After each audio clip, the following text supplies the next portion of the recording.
बेटा मेरी बायोलॉजी की प्रिपरेशन बहुत सिंपल थी। बिल्कुल मैंने up to the top strategy मैं करूँगी, मैं इतने 6-6 घंटे पढ़ूँगी, मैंने ऐसा कुछ नहीं करा। मैं एट द मैक्स बेटा घर पे 3 घंटे देती थी अपने बायोलॉजी के बोर्ड के लिए और बिल्कुल मतलब एक सिंपल स्ट्रैटेजी को फॉलो करती थी। यही था मेरा कि मैं स्कूल जाती थी, उसमें हमारा सेकेंड या थर्ड क्लास बायोलॉजी की होती थी, मैम हमें चैप्टर रीड करवाती थी। देन उसके बाद हम उस एनसीईआरटी में उस चैप्टर का बैक एक्सरसाइज सॉल्व करते थे।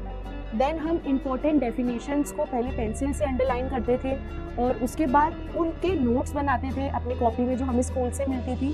तो मैं आपको यही बताना चाहती हूँ कि बेटा अगर आप ठान लो ना कि yes I can do it और बिल्कुल सिंपल स्ट्रैटेजी को फॉलो करोगे तो यू विल एक्सेल और आपके बहुत अच्छा बोर्ड्स में स्कोर आ सकता है एक बहुत ही सिंपल स्ट्रैटेजी से। So what I did was कि मेरे बेटा जी स्कूल में प्री बोर्ड्स हुए जिसको मैंने सीरियसली लिया। प्री बोर्ड्स होते थे उसको सीरियसली लेती थी, अच्छे से सॉल्व करती थी, उनका लेवल भी हाई होता था बट स्टिल जितना मुझे आता था, जितना मैं अपना मतलब दे सकती थी, बेस्ट दे सकती थी प्री बोर्ड्स में। मैंने बायोलॉजी के प्री बोर्ड में अच्छे मार्क्स भी, मेरे इतने अच्छे मार्क्स नहीं आ पाए but still I was satisfied कि I was able to score this much. Then उसके बाद आफ्टर प्री बोर्ड्स के जब हमें मार्क्स मिल जाते थे, मैं अपनी मैम के पास जाती थी, उनसे पूछती थी कि मैम मेरी आंसर शीट में मैं और अच्छा कैसे अपने आंसर को बना सकती हूँ। तो वो मुझे गाइड करती थी कि आप डायग्राम्स को इम्प्रूव कर सकते हो, पॉइंट्स में आंसर लिख सकते हो, फ्लो चार्ट्स को दिखा सकते हो। तो सबका सुन के मैंने अपने आंसर में इम्प्रूवमेंट करी और जब प्री बोर्ड्स खत्म हो गए उसके बाद मेरे प्रैक्टिकल एग्जाम्स हुए। After giving my practical exams उसके बाद हमें वहाँ पे प्रिपरेशन लीव मिली। देन उसके बाद मैंने क्या करा, घर में 5 साल के क्वेश्चन पेपर्स का प्रिंट आउट निकलवा लिया। बेटा मेरा सीबीएसई बोर्ड था तो मैं सीबीएसई की साइट पे गई और उस पर मैंने प्रीवियस ईयर क्वेश्चंस का प्रिंट आउट निकाल लिया घर पर। देन उन क्वेश्चंस को मैं रोज सुबह उठ के, जो हमारी बोर्ड की टाइमिंग होती है ना सुबह सुबह, वही टाइमिंग मैंने रखी ताकि मुझे ना एक हैबिट पड़ जाए कि 3 घंटे इस टाइम पे मेरा ब्रेन इतना एक्टिव हो जाए कि मुझे ना एग्जाम टाइम में स्पीड का इशू ही ना हो। तो मैंने 5 साल के प्रीवियस ईयर क्वेश्चन उसी टाइम पे, जिस टाइम पे आपका बोर्ड एग्जाम होगा ना, उस टाइम पे घर पे बैठ के विदाउट एनी डिस्टर्बेंस ना उसको सॉल्व करा। एक वही आंसर शीट पे ब्लू ब्लैक पेन होता था, पेंसिल होती थी, डायग्राम्स भी बनाए, एकदम वैसे ही एक एनवायरनमेंट को मैंने क्रिएट कर लिया था कि ये बोर्ड का ही पेपर चल रहा है।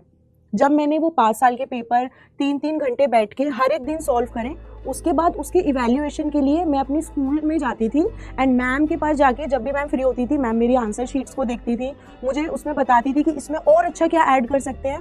और उसके साथ साथ घर पर भी मैं कभी कभी देखती थी कि मेरा ना ये वाला आंसर और अच्छा हो सकता था। देन वापस से एनसीईआरटी खोलती थी, उसको रिवाइज करती थी एंड उस आंसर को और अच्छा बनाती थी। तो ऐसे मैम मुझे मेरे हर आंसर शीट पे मार्क्स भी देती थी। फिर आते हैं हमारे संडे।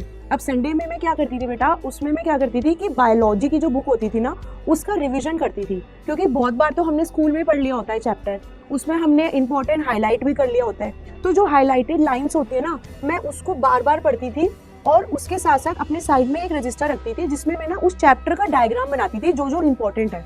क्योंकि कभी कभार क्या होता है, हम ना डायग्राम्स भूल जाते हैं कि वो डायग्राम कैसे बनाया था, इसकी लेबलिंग क्या थी। और मैं हमेशा प्री बोर्ड में यही मिस्टेक करके आती थी कि मैं कोई ना कोई लेबलिंग करना भूल जाती थी और जिसमें मेरे मार्क्स भी कट हो जाते थे। तो मैंने डायग्राम्स की ना संडेज में बहुत प्रैक्टिस करी है। तो मेरे प्री बोर्ड्स भी हो गए, देन उसके बाद प्रैक्टिकल्स भी हो गए। मैंने प्रीवियस ईयर क्वेश्चन घर पे बैठ के 3 घंटा सॉल्व भी कर लिए। उसके बाद मेरे पे जो टाइम बचा, फिर मैंने उठाई अपनी एनसीईआरटी एग्जाम्पलर। और ये जो एग्जाम्पलर की बुक है ना, इसमें क्वेश्चंस का लेवल बहुत अच्छा होता था। तो मैंने एग्जाम्पलर स्पेशली तो फिजिक्स एंड केमिस्ट्री के लिए सॉल्व करी थी, बट बायोलॉजी के लिए भी मैंने आंसर्स देख लिए थे, बट उसको स्पेशली लिखा नहीं था क्योंकि टाइम बहुत कम था मेरे पास। तो मैंने सोचा कि मैं बायोलॉजी के लिए एनसीईआरटी एग्जाम्पलर में से ना उसके इंपॉर्टेंट टॉपिक्स देख लेती हूँ, क्या क्या क्वेश्चन पूछे गए हैं, देन उसको रिकॉल कर दी थी कि क्या मैं इस क्वेश्चन को सॉल्व कर पा रही हूँ, क्या मैं इसकी आंसर राइटिंग में इसको लिख पा रही हूँ। तो जब मुझे सेटिस्फेक्शन हो जाता था कि हाँ I can do it, then उसके बाद मेरे एनसीईआरटी एग्जाम्पलर भी कवर हो जाती थी। एंड फाइनली जब बोर्ड्स के एग्जाम आए तो पता है डर कम लगा मुझे, क्योंकि ऑलरेडी मैं उसी टाइम पे सुबह सुबह उठ के 3 घंटे पेपर ऑलरेडी सॉल्व कर चुकी थी, डायग्राम्स की प्रैक्टिस कर चुकी थी, मल्टीपल रिवीजन भी कर चुकी थी। तो बायोलॉजी के बोर्ड में ना मेरा एकदम टाइमली पेपर हो गया and I was able to score 93 out of 100। So बेटा मेरी बहुत सिंपल स्ट्रैटेजी थी, मतलब मेरे टाइम पे इतना जैसे आपके टाइम पे आप सबको इतना सपोर्ट है, I am always with you all for any guidance. मेरे टाइम पे खुद से मैंने पढ़ाई करी थी, घर पे बैठ के सेल्फ स्टडी करी थी।